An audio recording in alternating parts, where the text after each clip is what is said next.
tard, et toutes les voix se réveillent à l'intérieur. On négocie avec notre propre conscience, comme si elle tenait la porte de sortie. On lui dit laisse-moi passer, et elle répond pas aujourd'hui. On lui promet qu'on fera mieux demain, qu'on prendra le bon chemin, qu'on écoutera ce qu'elle murmurait quand on choisissait de l'oublier. C'est drôle comme on sait quoi faire, et comme on cherche toujours à contourner. On négocie avec notre propre conscience, comme avec un juge sans sentence. On lui raconte des histoires belles, on repeint nos fautes en aquarelle. On dit juste cette fois, tu comprends. Et elle soupire doucement.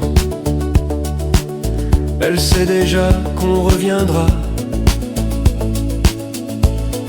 avec un autre dilemme, un autre combat. On cherche le oui, alors qu'on connaît déjà le non.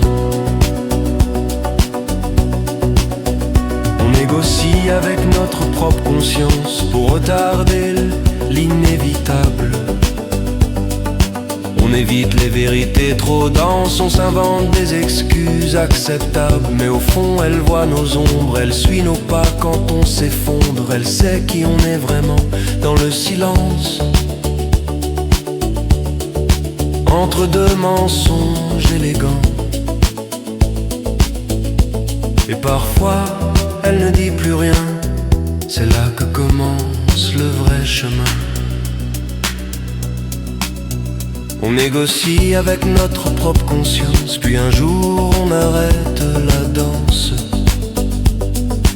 On écoute ce qu'on avait refusé, les signaux qu'on avait effacés. On découvre que la paix, c'est pas d'éviter, c'est d'accepter.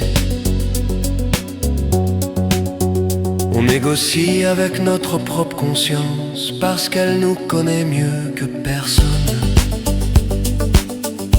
Elle nous pousse, elle nous freine, elle nous apprend ce qui nous étonne. Et si on l'entend au milieu du vacarme, elle devient une arme, non pas contre nous,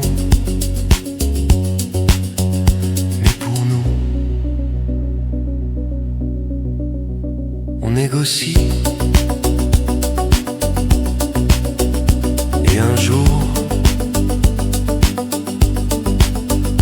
on s'accorde.